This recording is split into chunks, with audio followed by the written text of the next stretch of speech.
wabarakatuh. Perkenalkan, nama saya Dewi Nur Aini dengan NIM 2101111719, kelas Dasar-Dasar Ilmu Politik Sosial D.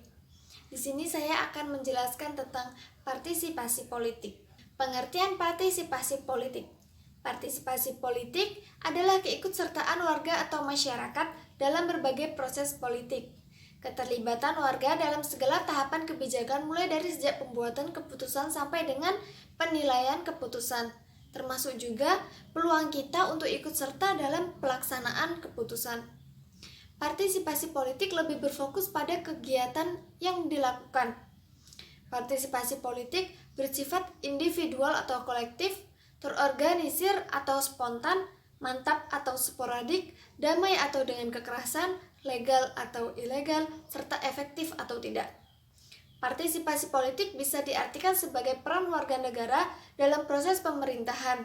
Bentuk partisipasi ini dapat mempengaruhi pemerintahan, sehingga secara langsung atau tidak memang berpengaruh bagi kehidupan masyarakat suatu negara. Tujuan dari partisipasi politik ini adalah untuk mempengaruhi keputusan politik yang diambil oleh pemerintah agar keputusan tersebut menguntungkannya. Partisipasi politik merupakan contoh perwujudan negara demokrasi, yang mana masyarakat berperan untuk memilih pejabat negara dalam penyelenggaraan aktivitas pemerintahan. Ada golongan partisipasi politik menurut Mirboard and Goal, yaitu yang pertama, apatis.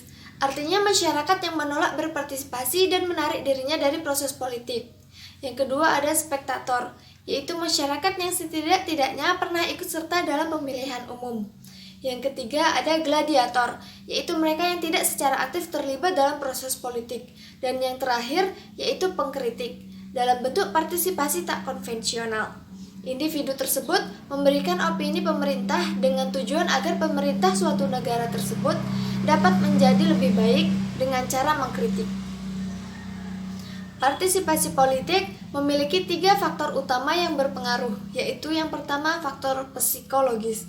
Proses ini dapat dipengaruhi oleh orang terdekat seperti orang tua atau keluarga. Yang kedua adalah faktor ekonomi atau rasional. Faktor ini dipengaruhi oleh evaluasi atau pemikiran individu terkait kondisi ekonomi dirinya, keluarganya, serta nasional. Yang ketiga adalah faktor-faktor sosiologis. Faktor ini meliputi aspek agama, pendidikan, tempat tinggal, usia, jenis kelamin, serta tingkat ekonominya. Partisipasi politik memiliki sejumlah manfaat, yaitu sebagai bentuk dukungan kepada pemerintah dan penguasa. Kemudian, untuk memperlihatkan kelemahan atau kekurangan pemerintah supaya dapat diperbaiki. Dan yang terakhir yaitu sebagai bentuk tantangan terhadap penguasa dan pemerintah agar perubahan struktural serta sistem politik dapat terjadi.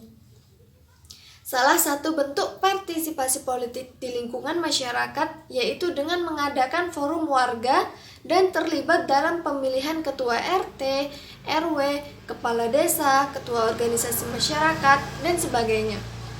Partisipasi tersebut dapat dilakukan atas dasar keinginan sendiri maupun dorongan dari pihak lain.